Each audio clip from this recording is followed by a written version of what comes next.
this is a real ceasefire, but the breaking news is that the president announced a ceasefire between Israel and Lebanon, which of course is beside the point because the issue is between Israel and Hezbollah, and the issue is Israel's theft of land. Is Israel returning the land that it stole?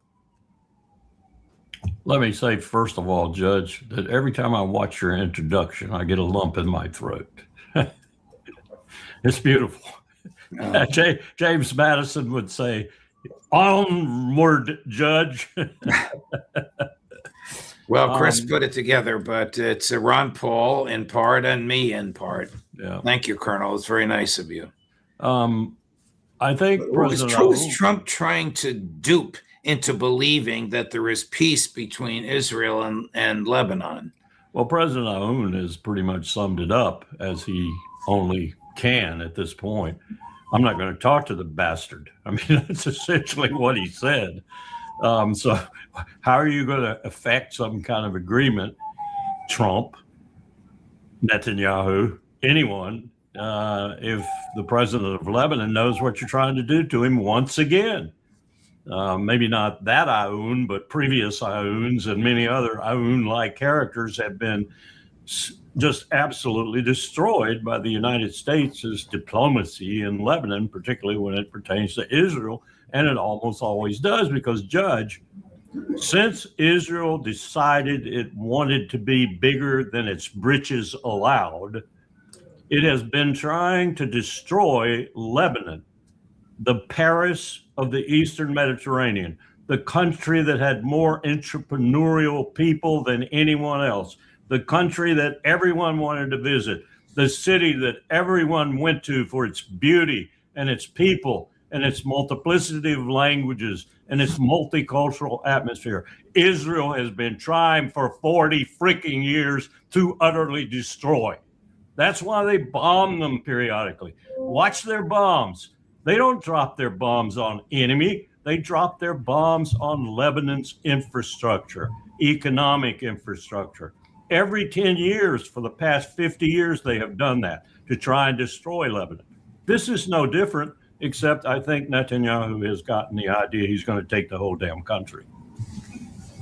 Well, but this is really a charade to give Trump something to boast about. And the Iranians see right through this. There's no peace in Beirut.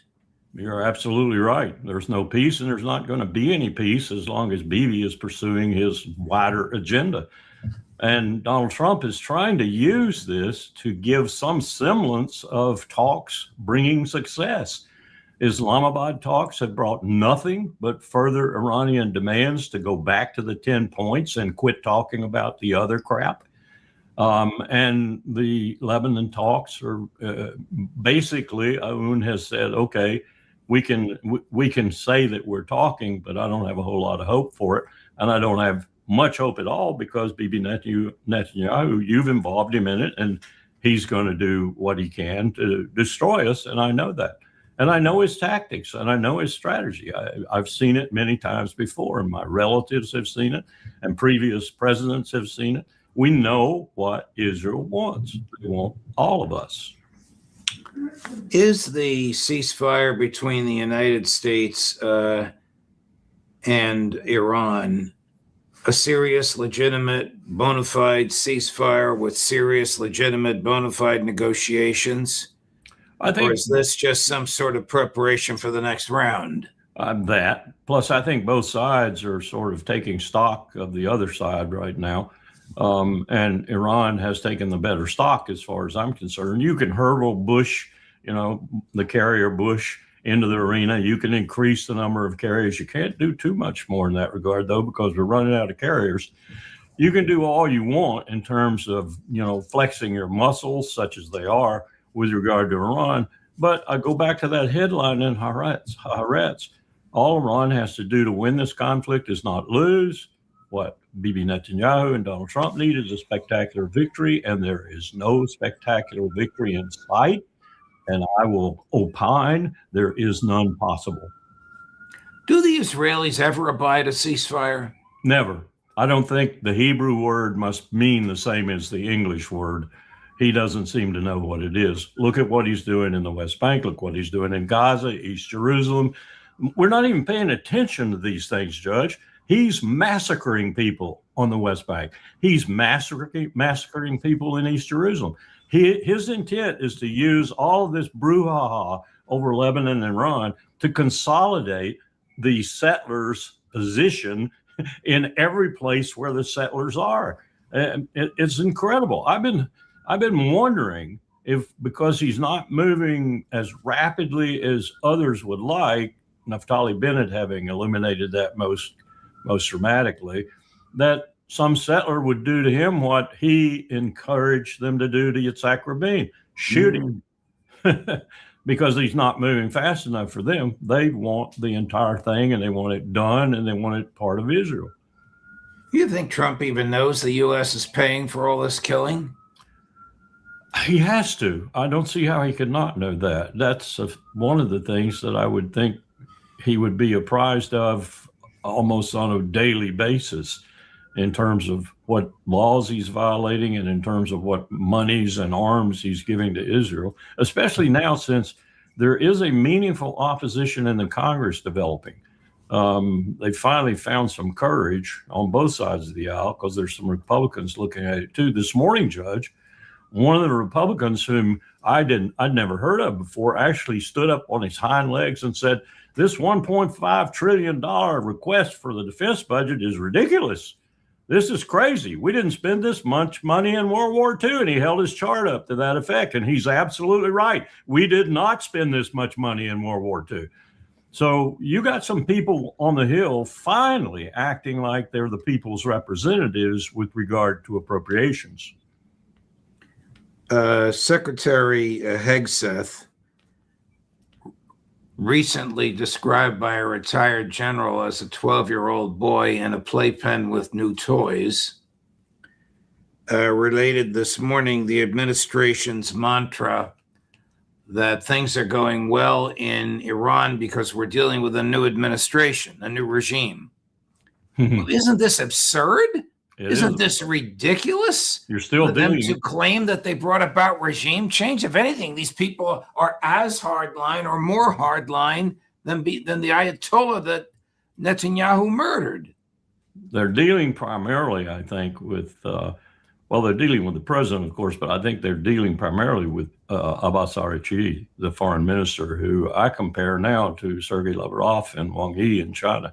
But on the other side of the coin, what is happening right now, I think, can be best characterized as Trump still trying to find a way to declare victory and leave, and he can't see through the mist, as it were, in order to do that. So we're at a dangerous period right now, because I know Iran is primed and cocked and ready to go with a second tier of targets that will be devastating.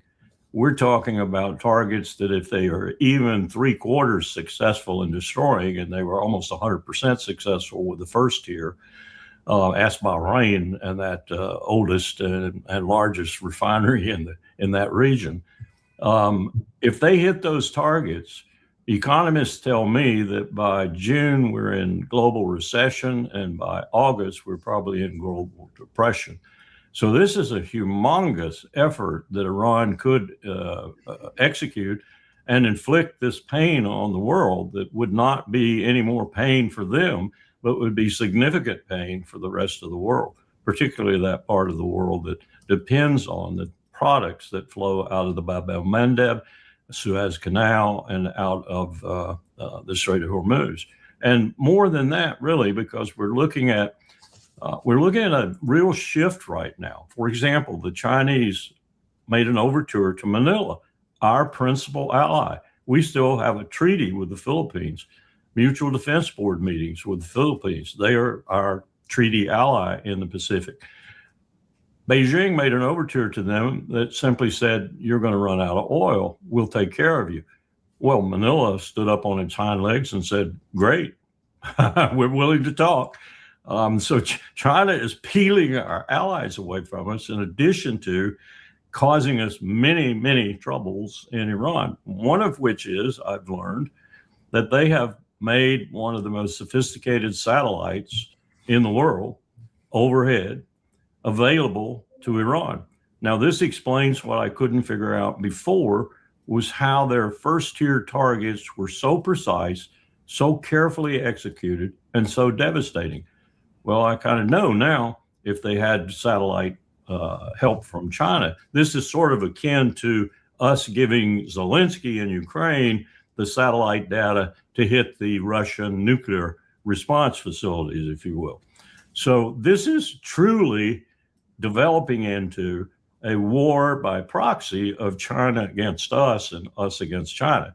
Been that way all along for us, as I think you know. We've been bombing the hell out of that Southern Railroad, which is China's base road initiative. Well, what happens if the Navy stops a Chinese vessel with 100 million gallons of oil in it? The Chinese will enter the war, but they won't enter it overtly. They'll enter it the way the Chinese would enter it. You will have a war with China going on, and you will have it going on in a very furtive way, but it'll be devastating for us. We cannot take China on, Judge. We cannot. Not on the sea. Doug McGregor can talk about the Chinese not understanding blue sea operations. Bull, Doug.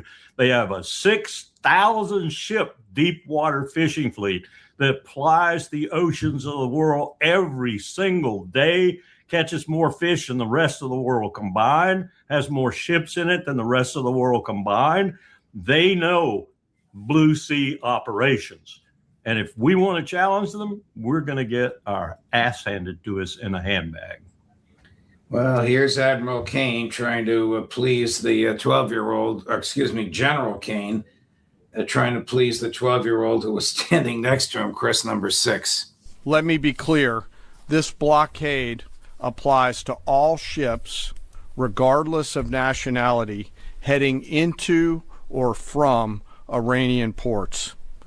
The U.S. action is a blockade of Iran's ports and coastline, not a blockade of the Strait of Hormuz. Enforcement will occur inside Iran's territorial seas and in international waters. In addition to this blockade, the joint force, through operations and activities in other areas of responsibility, like the Pacific area of responsibility under the command of Admiral Paparo, will actively pursue any Iranian-flagged vessel or any vessel attempting to provide material support to Iran. That's a war. That's a declaration of war with China and Russia. No question about it. I was just going to ask you, what does Beijing think about this? And he can't carry it out. He cannot execute it. So it's just a braggadocio taunt.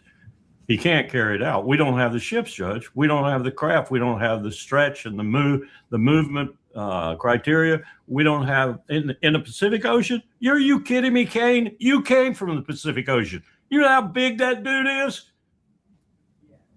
Well, here's the 12-year-old himself saying that we are locked and loaded. Chris, number 1. We are reloading with more power than ever before, and better intelligence, even more importantly, better intelligence than ever before, as you expose yourself with your movement to our watchful eye. We are locked and loaded on your critical dual-use infrastructure, on your remaining power generation, and on your energy industry. We'd rather not have to do it, but we're ready to go at the command of our president and at the push of a button. This is a man, Judge, that at his latest prayer meeting looked down into some helmet device or whatever and uttered a prayer that he said was from the Bible. It was from Quentin Tarantino. Oh, jeez. It was a horrible, horrible, horrible prayer. That he associated it with Jesus Christ is absolutely abominable. But this is Pete Hegseth. You knew him, I think, at Fox. Well, I knew him very well. I never saw this maniacal side of him. The Pete that I knew was frivolous, happy, joke-telling, easy to work with. I never saw this maniacal pray for the death of our adversaries, Hegseth. Something's happened to him. Yeah. these prayer meetings, this is 13 months now of them. 13 months where he calls people by written invitation to this room in the Pentagon. And it says very specifically, flag officers and admirals will sit in the front 2 rows. They are reserved for you. Guess what he wants to do with those front 2 rows? Who's here? This is sort of like Quantico every month with Jesus presiding. And everyone else sits in the back rows. And, oh, you don't have to come. We have to maintain the Constitution here. You don't have to come. But if you don't come. Well, here he is this morning admonishing the press. Number 5, Chris. Your politically motivated animus for President Trump nearly completely blinds you from the brilliance of our American warriors. The Pharisees scrutinized every good act in order to find a violation, only looking for the negative. The hardened hearts of our press are calibrated only to impugn. I would ask you to open your eyes to the goodness, the historic success of our troops, the courage of this president, and this historic moment for a deal that could end the Iranian nuclear threat, the incredible battlefield victory laid before your eyes, the not 1, but 2 incredible rescue missions, miracles. Where's the coverage of the new spirit in the country, the new spirit in the ranks, the surge of Americans wanting to join the greatest military in the world? Nothing from the fake news. We sense a pattern. The American people, with goodness in their hearts, see past the As, for example, the people who process conscientious objector status for the military have never seen as many conscientious objector status requests that they're getting now. Wow. It's underwhelming, if you will, in terms of what he has just said. What he just said is a series of lies that tell me he's trying to create through these lies the images that he's describing in them, because the press is not picking up on it, which is good, I think, but it isn't the way it should be. If they were picking up on it the way they should be, they would be damning him every day, because nothing that he said there is true. Everything is obfuscation of reality or an outright lie, just like the prayer from Quentin Tarantino's movie, which was supposed to be from Jesus Christ or from the Bible. I don't know what's wrong with him, Judge. I guess he's running scared, and so scared that he has to fabricate. But this is not the truth, and it's not what should be coming from a Secretary of Defense anyway. Look at his first proposal there, where he says that these things are all good and wonderful and the American people should be applauding them. Petey, everything you have done since this war started, this war of choice, is a war crime. Why on earth should the American people applaud that? But that's what he's asking them to do. He made a reference to the incredible battlefield victory laid before your eyes. What in God's name is he talking about? What battlefield victory? Good question. Good question. If we had the videotapes that I've seen of what happened to those CJ-130s and that Warthog or A-10 and the troops, I'm told the casualties are much higher than they've reported too. In fact, I'm told they're 10 or 12 times as high as they've reported from fairly reliable sources. So, I mean, I don't know what he's talking about, Judge. I don't know what he's doing except trying to obfuscate and disguise reality and paint it over with a rosy picture that simply doesn't exist. And the American people are not that stupid. Tell me about military planning. Who failed to realize the Strait of Hormuz would be closed? Who failed to recognize that the Israeli scheme of collapsing the government in 96 hours was harebrained and would never happen? Who failed to plan for a war beyond 1 week? That is difficult to answer. And then on the other hand, it's not. When Colin Powell came to be chairman of the Joint Chiefs of Staff, he implemented Goldwater-Nichols 100%. Admiral Crowell before him had been a little fearful of doing it, but Powell was not. Powell felt he had the power of the president behind him, and he did. George H.W. Bush told him twice that I know of, probably more than that, go ahead and do it. And what that means is the chairman is, for the first time in American history, and since the creation of that position in post-World War II, the most powerful man in the American military in many respects. And so what Powell did was he used that and the other provisions of the act to bring the very finest officers in the U.S. military to Washington. Judge, what was happening before was the worst of the Army, the worst of the Navy, the worst of the Air Force were coming to the Joint Staff in Washington because it wasn't in their service and therefore wouldn't get them promoted. Goldwater-Nichols changed that completely, altered it 100%. And so the finest of the finest came to Washington in all the services. That staff that Powell left in the Pentagon was the finest general staff on the face of the earth. So the answer to your question is Hegseth, Kane, and maybe a few others, because that staff is not making these mistakes.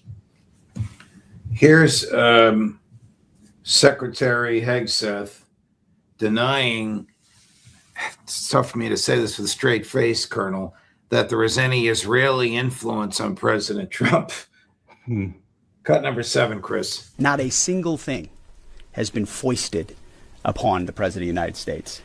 President Trump makes his own decisions about the interests of this country and defending our interests, and then working with allies and partners, in this case, Israel, who's got a lot of will and a lot of capabilities, which we're grateful for. Nothing gets foisted on President Trump. So those people who are not in those meetings who like to say things about that are just flat wrong. Well, Ray, our dear mutual friend Ray McGovern is now more convinced than ever that the Israelis have dirt on Trump. I was just with Ray in Columbus, Ohio for our Eisenhower Media Network meeting. Absolutely. I think I can't explain it any other way, Judge. Epstein must have real dirt, or Netanyahu does now, on both Melania and Donald Trump. Well, she, unfortunately for her husband, regenerated all that with the bizarre. Yes. First thing you learn the first day of law school, at least in the course of criminal laws, don't deny something until you've been accused. Yeah, exactly. Oh, it's preemption, Judge, preemption. Right. The kind of preemption Petey would probably approve. Yeah. Colonel, it's a pleasure to chat with you, my dear man. Thank you very much. You doing any fishing this weekend? I'm going next week, 3 days. All right. Well, let us know so we can work around your fishing trip so you can be with us, because the week is not the same without you. Well, thank you. Chris, I'll be gone on Thursday. All right. We'll work it out. God love you, Colonel. Thank you. All the best. Take care, Judge.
ਦਿਲ ਦਿਆ ਸੋਹਣਿਆ ਜਾਨੀਆਂ ਤਨ ਸਾਨੂੰ phone ਕੀਤਾ ਦਿਲ ਦਿਆ ਸੋਹਣਿਆ ਜਾਨੀਆਂ ਤਨ ਸਾਨੂੰ ਫੋਨ ਕੀਤਾ ਉਹਦਾ ਕਿਵੇਂ ਦੀ ਸ਼ਕਣਾ ਦੀ ਮੇਰੇ ਜਿਗਰ ਦਾ ਫੋਨ ਕੀਤਾ ਦਾ ਕਿਵੇਂ ਦੀ ਸ਼ਕਣਾ ਦੀ ਮੇਰੇ ਜਿਗਰ ਦਾ ਫੋਨ ਕੀਤਾ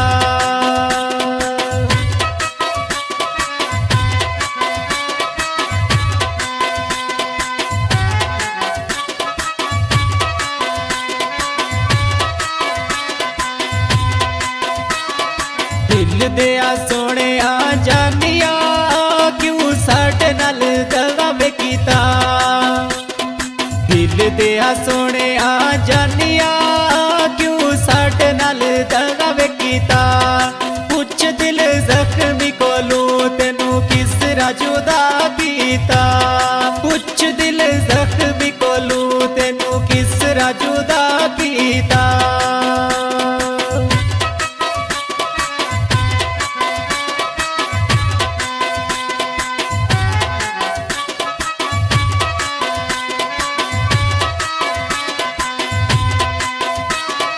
ਦਿਲ ਦਿਆ ਸੋਹਣਿਆ ਜਾਨੀਆਂ ਛੋੜਾ ਨਹੀਂ ਸਹਿ ਸਕਦਾ ਸੀ ਦਿਲ ਦਿਆ ਸੋਹਣਿਆ ਜਾਨੀਆਂ ਛੋੜਾ ਨਹੀਂ ਸਹਿ ਸਕਦਾ ਸੀ ਤੇਰੇ ਕੋਲੋਂ ਦੂਰ ਹੋ ਕੇ ਕਦੇ ਰਹਿ ਨਹੀਂ ਹੋ ਸਕਦਾ ਸੀ ਤੇਰੇ ਕੋਲੋਂ ਦੂਰ ਹੋ ਕੇ ਕਦੇ ਰਹਿ ਨਹੀਂ ਹੋ ਸਕਦਾ ਸੀ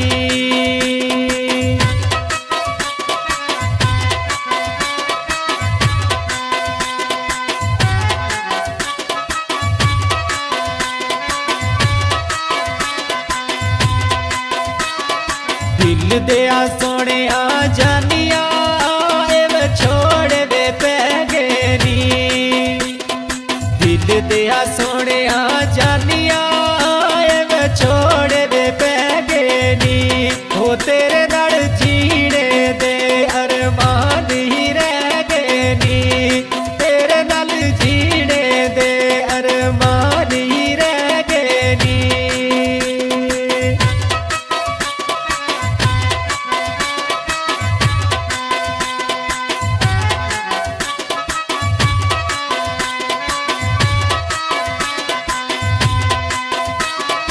ਦਿਲ ਦਿਆ ਸੋਹਣਿਆ ਜਾਨੀਆਂ ਕਿੱਸਾ ਹੀ ਮੁਕਾ ਸਕਿਆ ਦਿਲ ਦਿਆ ਸੋਹਣਿਆ ਜਾਨੀਆਂ ਕਿੱਸਾ ਹੀ ਮੁਕਾ ਸਕਿਆ ਉਹ ਚੰਗੇ ਭਲੇ ਵਸਦੇ ਸਾਂ ਤਕਦੀਰ ਰੁਲਾ ਸਕਿਆ ਚੰਗੇ ਭਲੇ ਵਸਦੇ ਸਾਂ ਤਕਦੀਰ ਰੁਲਾ ਸਕਿਆ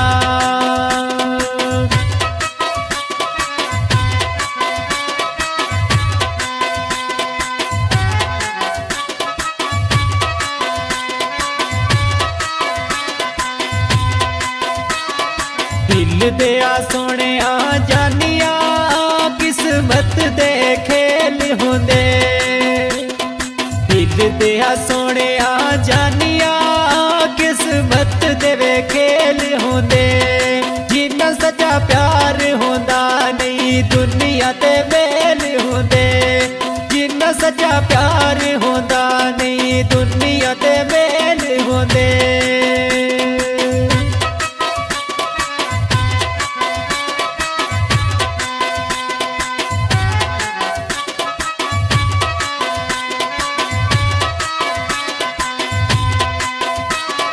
ਦਿਲ ਦਿਆ ਸੋਹਣਿਆ ਜਾਨੀਆਂ ਕੁਝ ਗੱਲੋਂ ਮਜਬੂਰ ਹੁੰਦੇ ਦਿਲ ਦਿਆ ਸੋਹਣਿਆ ਜਾਨੀਆਂ ਕੁਝ ਗੱਲੋਂ ਮਜਬੂਰ